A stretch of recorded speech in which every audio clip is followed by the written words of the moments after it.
This is Jonathan Agel here for Pro Boxing Fans. Delighted to be joined by Viddal Riley. I wish we kind of weren't doing this, and you were in the Staples Centre this evening. And I mean, we've seen the video you bravely put out on your YouTube channel where you addressed why you're not fighting on the Mike Tyson Roy Jones undercard. Yeah, I just imagine you're absolutely devastated, Viddal.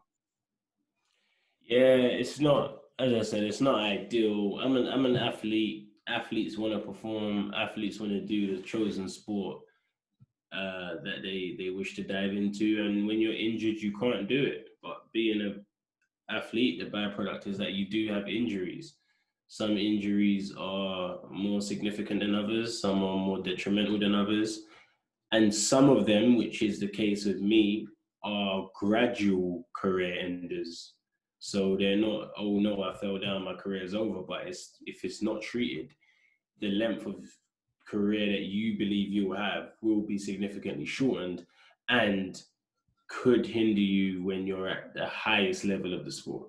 So it's like, do you pull out on the Tyson-Jones undercard to fight those main events, to fight those Wembley stadiums, arenas, and everything? Or do you take every immediate opportunity, damage yourself, and then those golden nights are ruined because you took these opportunities? It's a sacrifice, but it's not nice, but it's easier to make when I look at it with the long-term vision that I have for myself, not the immediate.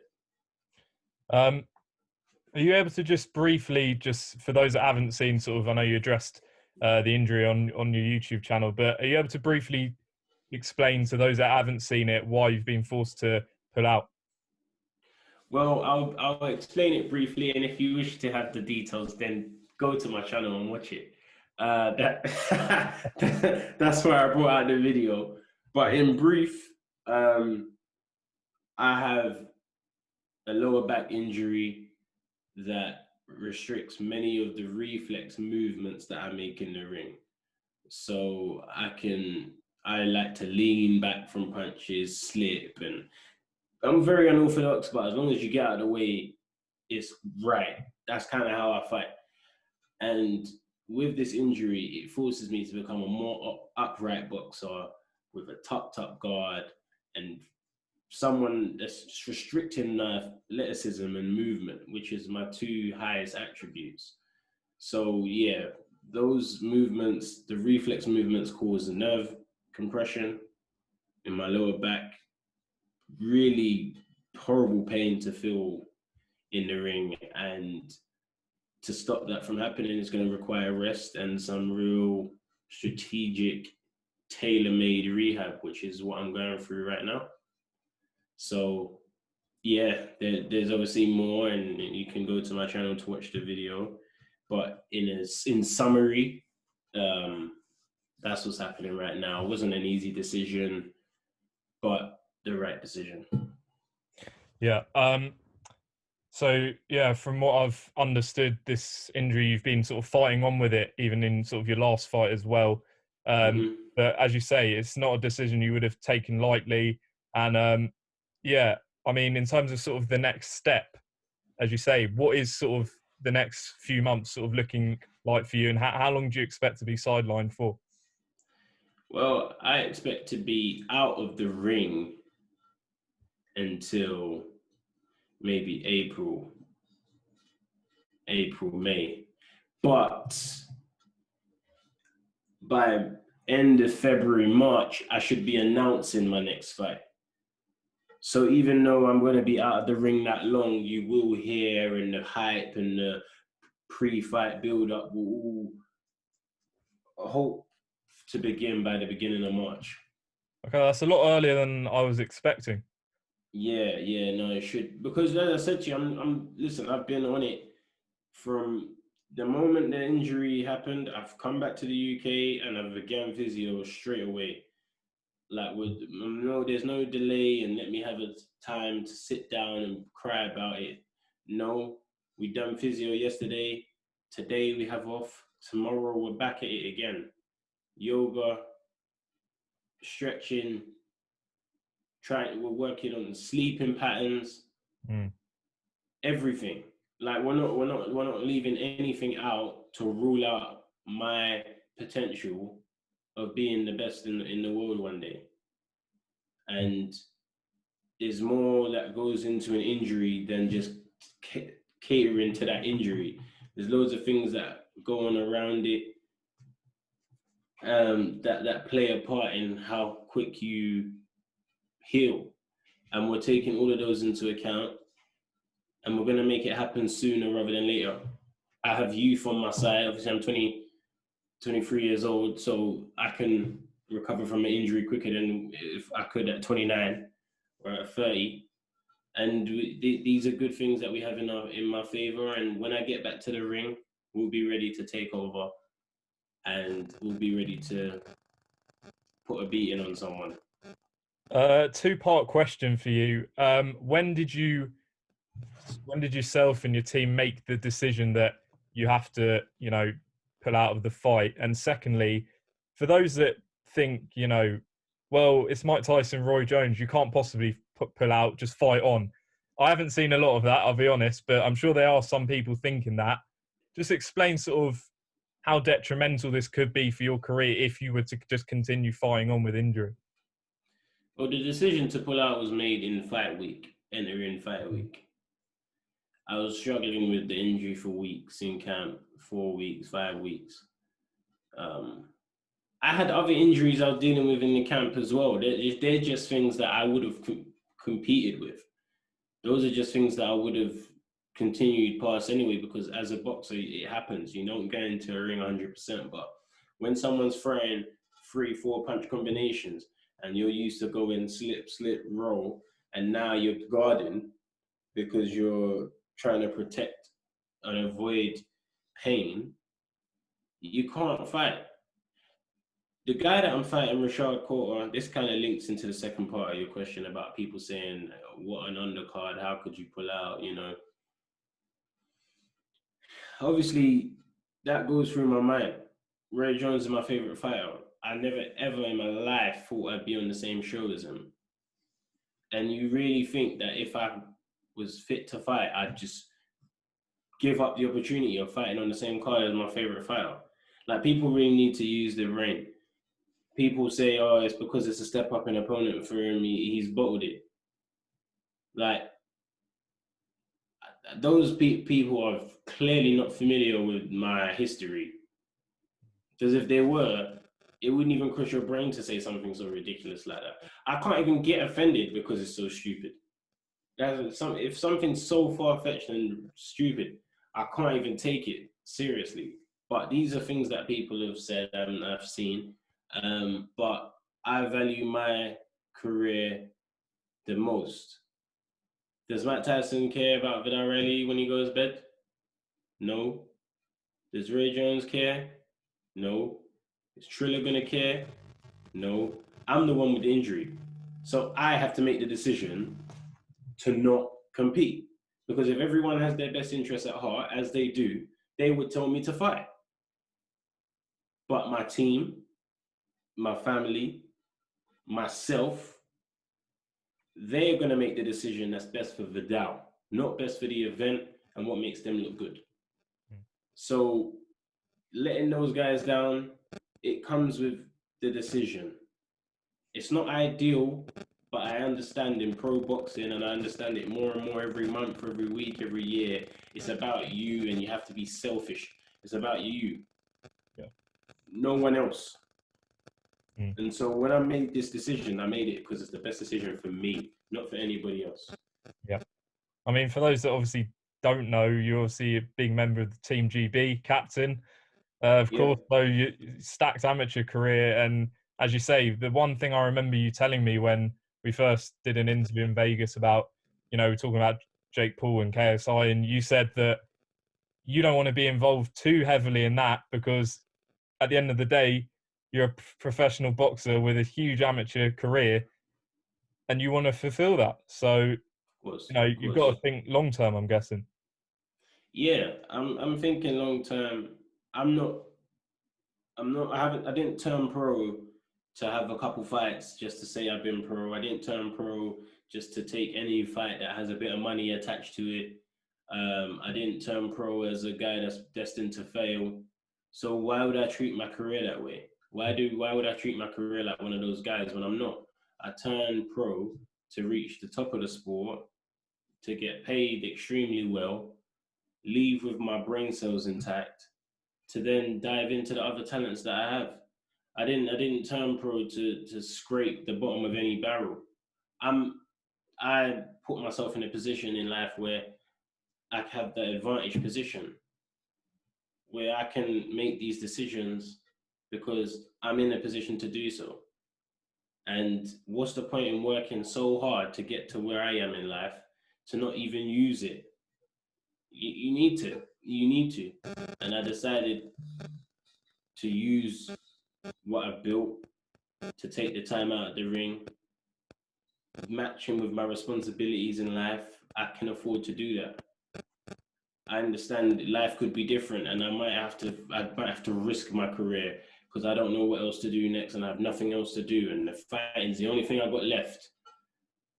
But I'm not in that position, so I can take the time out and come back 100%. I don't want you watching me. I don't want my family watching me. I don't want my fans watching me putting these 70% performances because I'm not fully healed.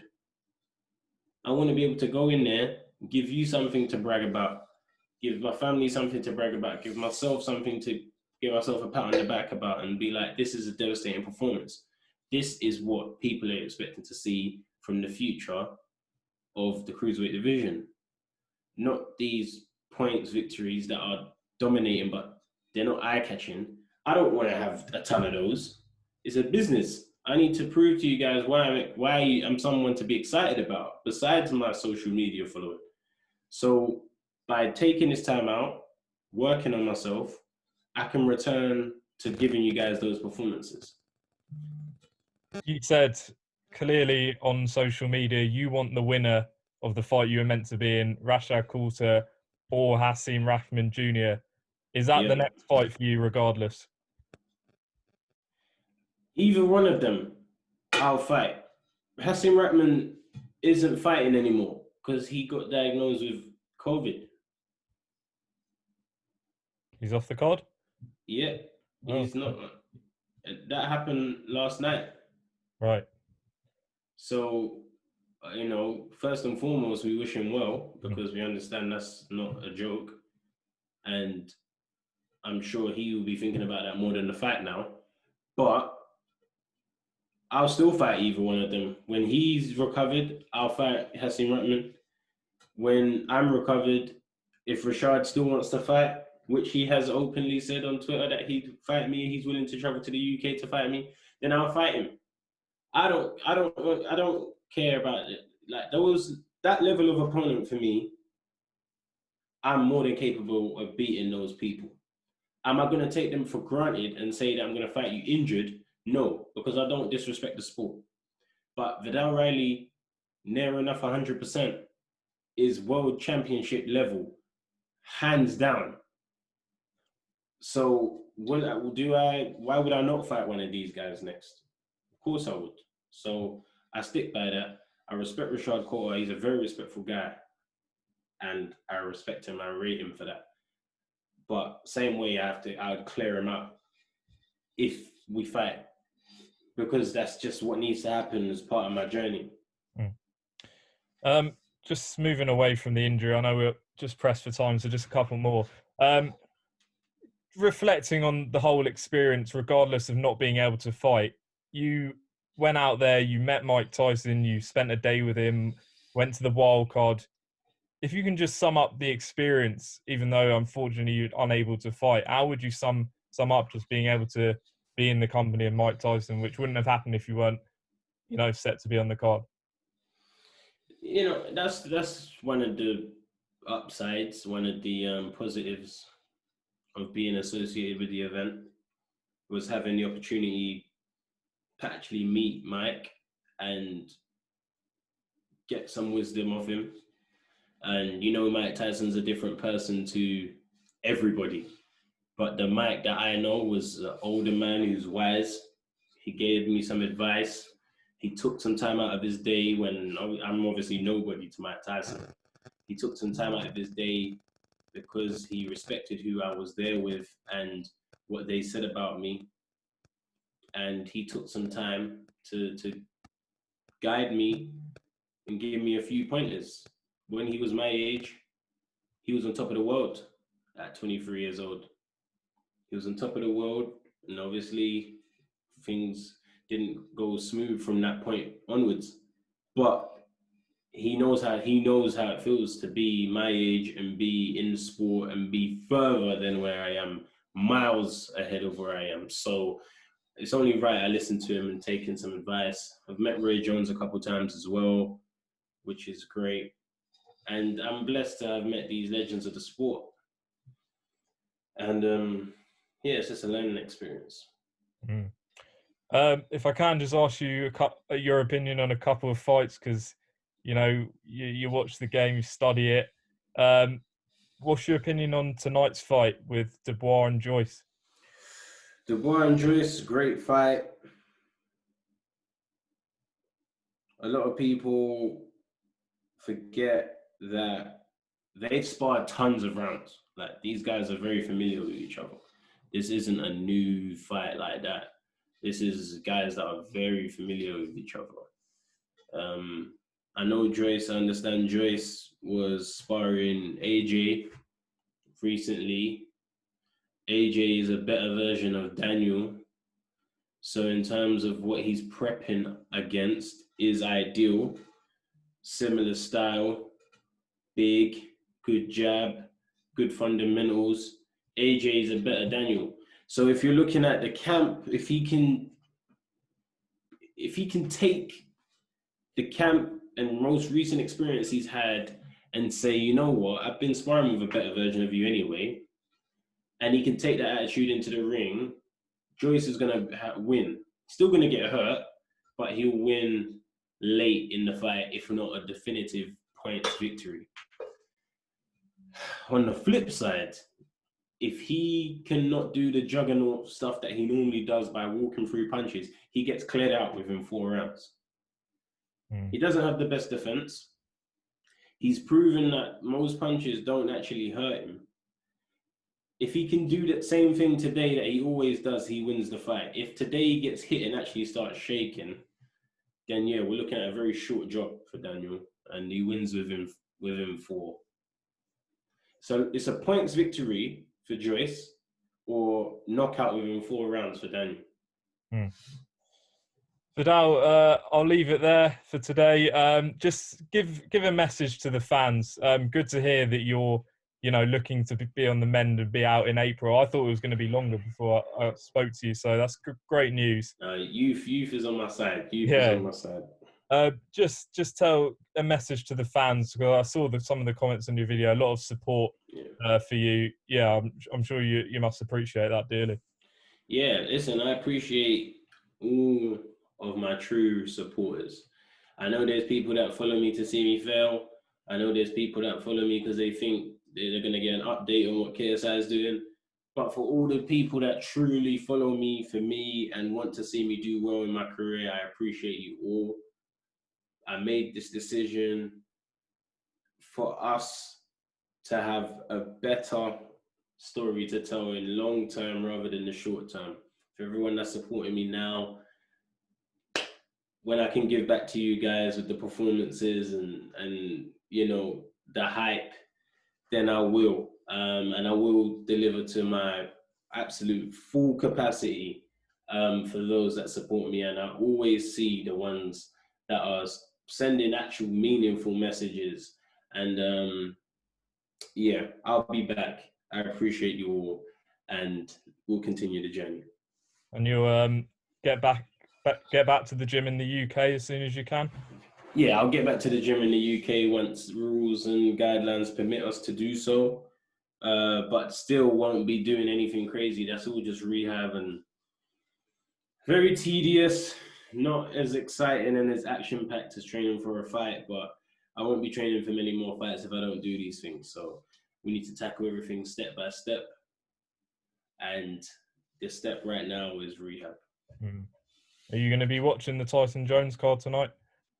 I will watch the show. I still am interested to see how Badu takes apart his opponent. I'm interested to see if Nate can cause an upset and get Jake out of there. I don't want Nate to win, because if Nate wins, he's going to ruin the fight between JJ and Jake, KSI and Jake. And obviously, I don't want that to happen. But at the same time, if Nate does knock out Jake or beats Jake, you're not going to hear any complaints from me. Just lastly on that, I mean, you mentioned Jake and KSI. What did you make of these comments about Logan and Mayweather? Nah, man, we all know it's just money. We all know it's money. I think we're trying to live in this, everyone's trying to create this bubble and this little fake make-believe thing that it's an actual competitive fight and one punch can change everything. I'm not doing that. I'm sorry. We all know it's a money grab, a huge money grab. Floyd knows where the money is, and he usually gets it once he knows where it is. And this is not any different. This is just an easier way of him doing it than how he done it for the past 19 years. Okay, Viddal Riley, thanks as always for giving us your time here on Pro Boxing Fans. Wish you the very best in your recovery.